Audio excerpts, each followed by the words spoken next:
Hey there everybody, Joe here. Thanks for watching again. I'm finally getting this video up of our final finished product of this mural that Daniel helped me complete last summer. And so he's gone back to Brazil for now. And you know, I can imagine him coming back again because he did come here 3 times. So this is the mural that we painted together, and the reason that this all happened was because Daniel came to a workshop of mine more than a year ago and said, I want to come back in a year. After the workshop was ending, he said, I want to come back in a year and paint something together again. And so I said, all right, sure, come back and I'll see what we have. I was in between jobs and it was a perfect time to plan something like a real project that we could do together. And so that's exactly what we did. He travels back, and the first thing that I end up having him do is help me with a little bit of yard work because it was the weekend. He's adjusting to being here. He's getting acclimated. He didn't want to jump into painting right away, and neither did I.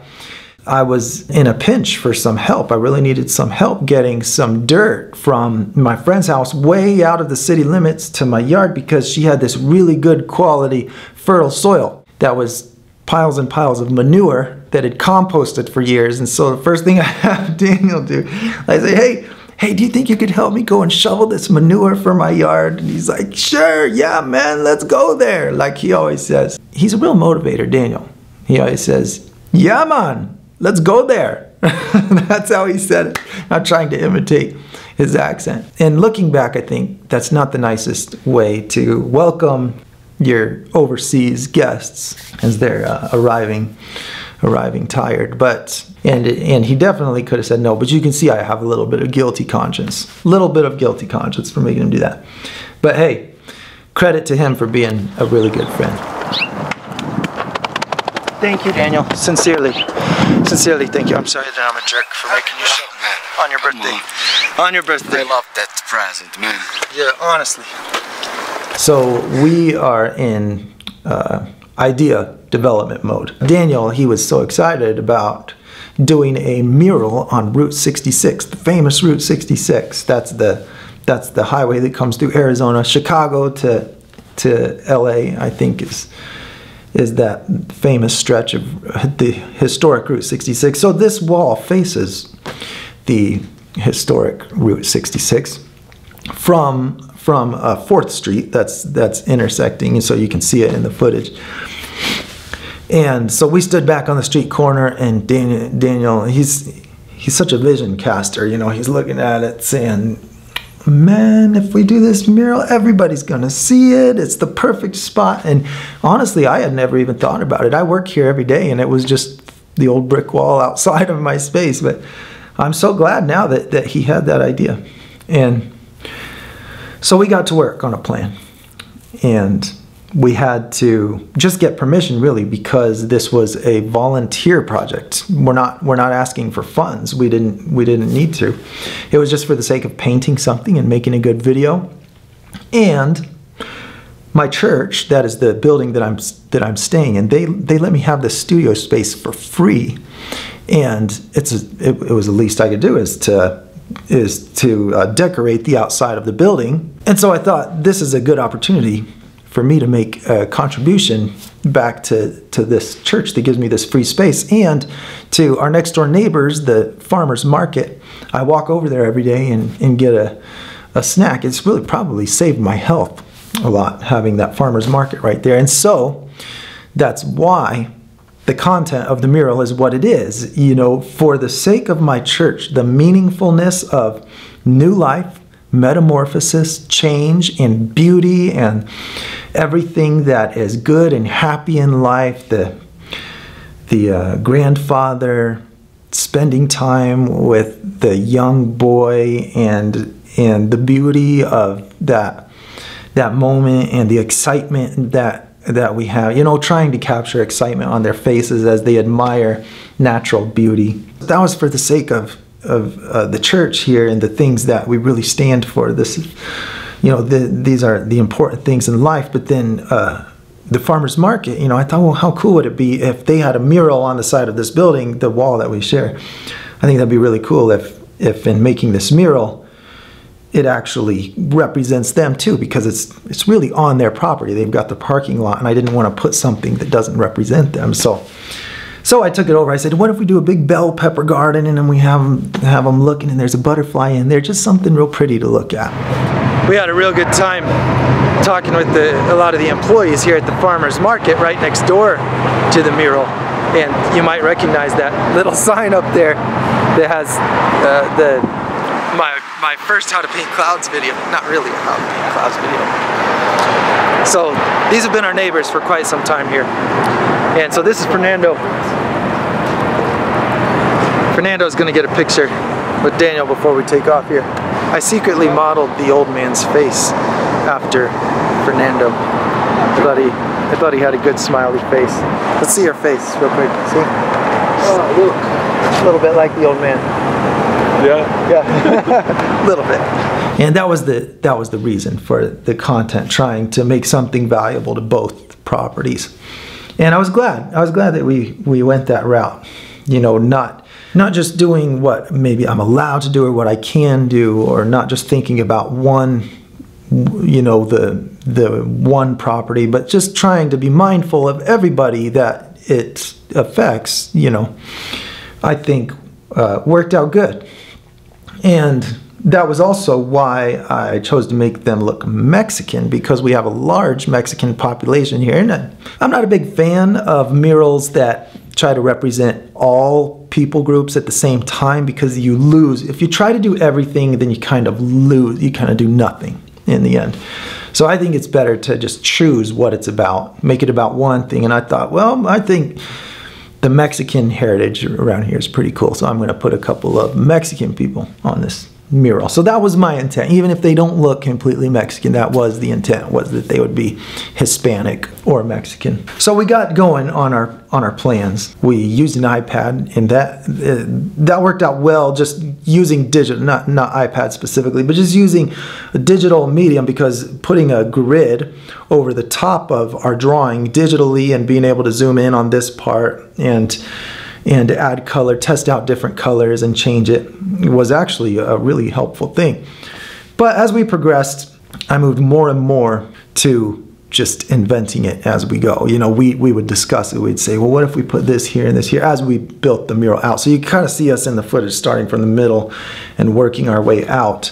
I always find that no matter what I do to plan a mural, I always adjust it once I get it to scale. I try to account for that on a small scale, because I think getting through all of your adjustments on a small scale is much wiser than waiting until you've got a huge thing and trying to get through all of your redos and your adjustments on that scale. That takes a lot of time. But nevertheless, you know, it has not been possible for me not to see things I want to change once I see the size of it. And so I would adjust the perspective. And as I saw it on the big wall, and I wanted it to look like you're really just right under that big hand, and his head is a lot further away, kind of like my hand is real big, because we're so close to the camera that my hand is, you know, 4 times as close to the lens as my face. And so when you have that proportion, this one unit versus four times the distance, it's the difference in distance that makes the size change, the size difference. So in a drawing, in a painting, if you're mindful of that, you can make it feel like you're right up on something, just like it feels like you're real close to my hand and my face right now, you know, because you are, you know, but it's the size difference. It's that dramatic perspective change that makes my hand so much bigger than my head, and makes my nose so much bigger than my ears, you know, as I'm close. And then if I move back, everything gets more to its, you see the actual proportions of things as you get further and further, and everything is more at the same distance. Well, it's hard to account for exactly how you want that to appear when you're drawing it small, and then you get it on a big wall. One guy even came by and he said, the hand's too big. I disagreed with that, but I do take criticism as people are commenting as I'm working. I do evaluate the criticism and see if I agree with it. I try to be honest. Well, is that true? Well, that's a good thing to ask. Is it true? You don't have to make a big deal about whether or not they have the right to criticize or whether or not you have the right to your artistic freedom. I think the most important question is it true? Or do you agree? And so I just found that I don't agree that the hand was too big. It fit the purpose I was trying to accomplish. However, when my wife pointed out that the boy's nose was too wide, I agreed with that. I said, oh yeah, you're right, actually. And so I adjusted that. And when another viewer came by and said, are those apples? As I was painting the bell peppers. And I was like, oh man, they do look like apples. And so I had to research this, the shape of bell peppers. I make those kind of errors all the time. My goal is to make them true to life. I want to make everybody know right when they see them they're bell peppers. And so when someone says, are they apples, that's valuable feedback for me to consider. All of the practice that I ended up doing with my Harry Potter painting that I'm getting really close to finishing now. All the practice, man, I'm telling you, it's like I've been to school on painting faces because of that study. So we painted and painted, and it was hot and it was windy and we had to make a canopy. And when we made the first canopy, it failed. We spent the whole day making a canopy out of my scraps of wood. And then when I got it up on the wall, the wind's blowing and it cracks. I was like, no, this is not going to work. We need a plan B. Here's our system, our sophisticated system. We have our railroad ties that are anchoring our canopy, and it takes a little bit of muscle to move that thing. Keep up the good work, Daniel. Come on, man. We went and bought some wood from the hardware store and put together a makeshift canopy with a drop cloth over the top of this wood frame, and it was just barely enough to give us the shade that we needed to make progress in the hot sun. And then when it was raining later on the job, it also helped a little bit with that. But there were a lot of moments during the job where we had to stop because the weather conditions just weren't friendly. And the wind blew it at one point. The drop cloth we had draped down to get a shadow going sideways across the mural. And I come back from an errand that I was running, and Daniel shows me a big puddle of black paint on the parking lot. And he's like, this is our new piece of art. This is an extra piece of art that we just did here. To be honest, it looked better than the parking lot. It was a black parking lot anyway, so we didn't feel too bad about that. Some guys came by as we're cutting a railroad tie with a chainsaw so that I can, so that it's light enough for me to lift it up onto the roof. And we were using that as an anchor to hold our canopy so that we could just hang it from the roof because it's a flat roof, and they would just hang and be anchored to that weight. Some guys walk by and just walk right up and like, let me see that chainsaw. They take the chainsaw and start cutting. No, this is how you do it. You got to do it like this because they see us working. I was like, man, what do we got? Idiot written on our heads or something? And I'm scared at that point because the guy just walked up and took the chainsaw. Now he's got a chainsaw. And so I'm just trying to peacefully let the moment pass, hoping that nothing bad happens. Man, that was the most random funny moment that I can remember, is when those guys just took the chainsaw and finished cutting it. And then once it was done, they just put it down like it was like their day's work was done. There's total satisfaction on the guy's face. Now he walks away, he's done. It was so weird. Daniel had to go back halfway through the job to Brazil. His time was up. Daniel leaves halfway through the project, and then I meet America. She comes through town and she films me completing the butterfly.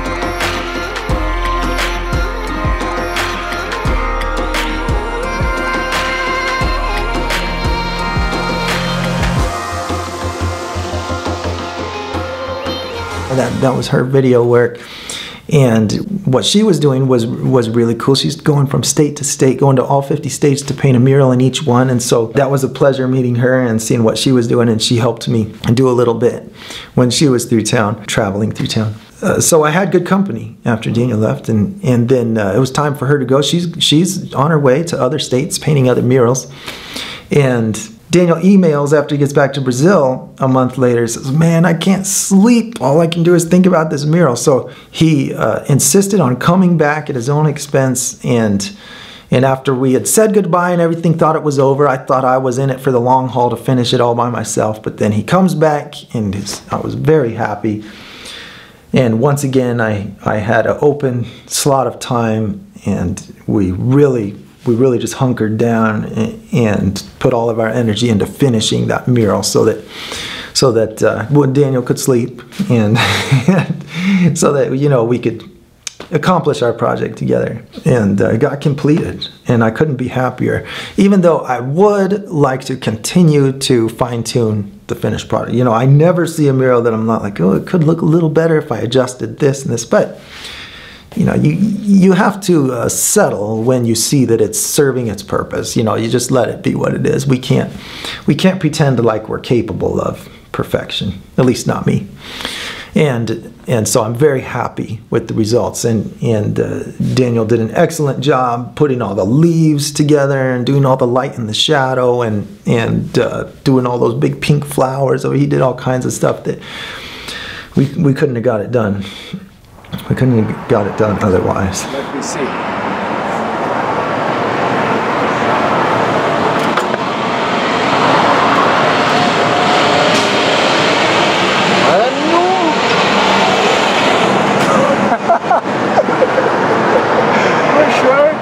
It's all there.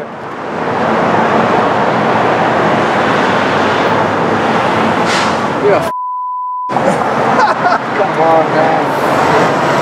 I really don't know how you could write perfect, man, with that size and with the brush. Oh, we got Daniel's side of the story too. Got a little bit of commentary from Daniel. The day I arrived on Flagstaff, it's my birthday. And Joe told me, Daniel, can you help me? And I say, yes, of course. All manure you can imagine on Earth is there. We start something together and we need to finish together. This is free for people. Nobody paying to watch that mural.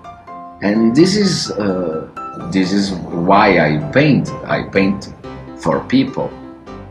The hardest thing about work with Joe, it's because I was living in Joe's house for a month, and we are painting all day together for 12 hours. And after that, we continue in his house together and talking, and that is the hardest thing. Joe, he is very good barista. He knows a lot of coffee. He knows a lot of blend, a special different kind, and he has a machine to roaster, and we have all day fresh coffee. So this is the hardest thing. You will miss his coffee.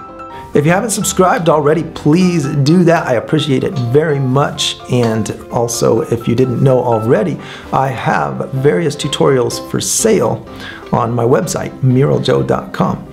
And hey, take some time to check out Daniel's work. I'll put some links in the bottom, in the description for you to go check out Daniel's work as well and continue to support him, I hope. Okay, we'll see you next time. Thank you very much for watching.